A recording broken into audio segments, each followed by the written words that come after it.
G'day, cunts. It's fucking Boxhead here. Now, I've been cornered by me mate, the fucking Muzzy. You might have met him in the previous video. His name's Cam. He's going to give me a bit of a topic. What are we going to talk about today, Cam? What are you asking questions on, mate? Oh, some hot political debates, mate. What was that? We're going to talk to you about some hot political debates roundabouts now. Yeah, what are you going to talk about? So what do you think about the carbon tax? Oh, the old bloody carbon tax. Now, mate, I don't know much about environmental science. Wink, wink. But what I can tell you right now is there shouldn't be a fucking debate about whether or not the fucking climate change exists. That is a fucking certainty. I actually had a taxi driver the other day, because I'm Boxhead, I'm fucking pissed all the time. I always need a taxi home. Yeah. But no, I had a taxi driver the other day and he told me, mate, I don't buy this bloody carbon tax. There's all the research that's against it. What fucking research? All the research points to climate change existing. You know, it's blokes like Alan Jones and stuff like that who have no fucking clue about anything when it comes to the science of it.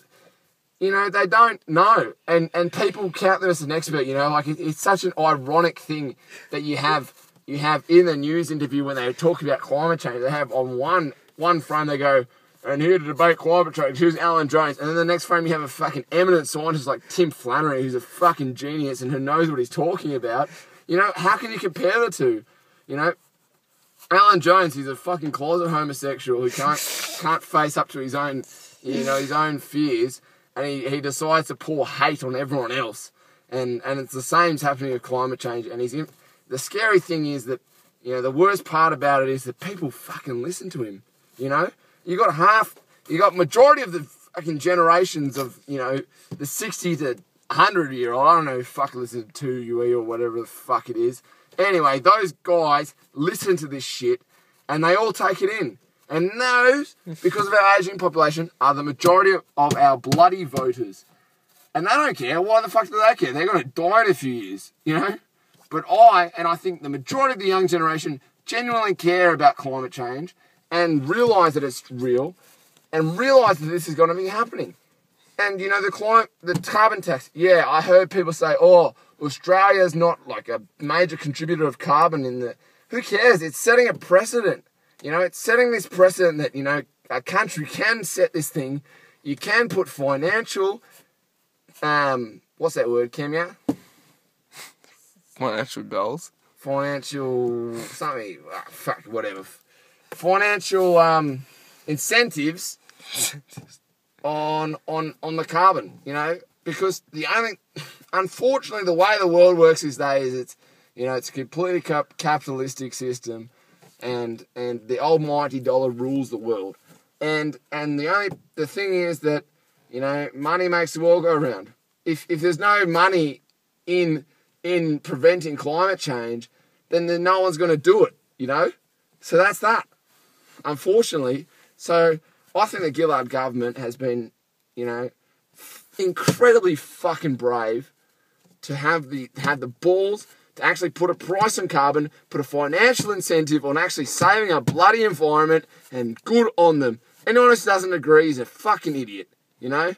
Yeah, great, you're going to lose a few bucks here and there, but, you know, 30 fucking years down the track, you'll actually have a planet to enjoy. And I'm telling you, this is what we have to do, and this has to keep going, you know? And it doesn't have to stop at climate change. I'm sure people who are listening to this are going to go, oh, look at this left-wing fucking Boxhead Boxington going on about his bullshit. But that's the truth, you know? You know, you can make a quick buck here and there now, but if you invest in the environment, you'll actually have a fucking sustainable resource to keep cultivating throughout time, you know? Farming, anything. Farming, aquaculture, you know, all of it. It's underpinned by ecological principles. You have to keep the ecosystem sound. There's only a finite amount of resources that can go around. You've got to exploit them as most efficiently you can to reap the most benefits without fucking raping this earth, which is what people are doing. You know, and it's not as bad in this country as it is, say, in China or India or somewhere that no one gives a fuck. You know, people are starving in the streets. Why do they give a fuck about climate change?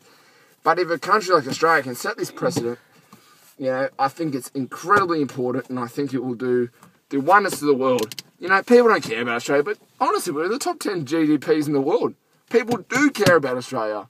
You know, I think if we can set this precedent as a strong country, as a united country, you know, with hopefully, I'm crossing my fingers, next election, you know, a unified government, without this bullshit of the independents having control, unified government who can actually put some bloody policy through about environmental stuff.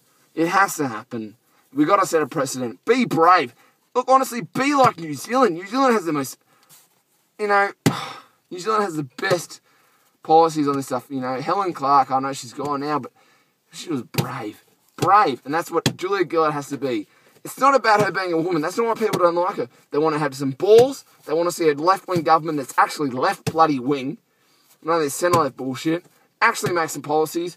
Do a golf with them. Honestly, Julia, do a bloody golf. That's me for now. Boxington, that's right. Nephew of Ned Kelly. You heard it here. Yeah.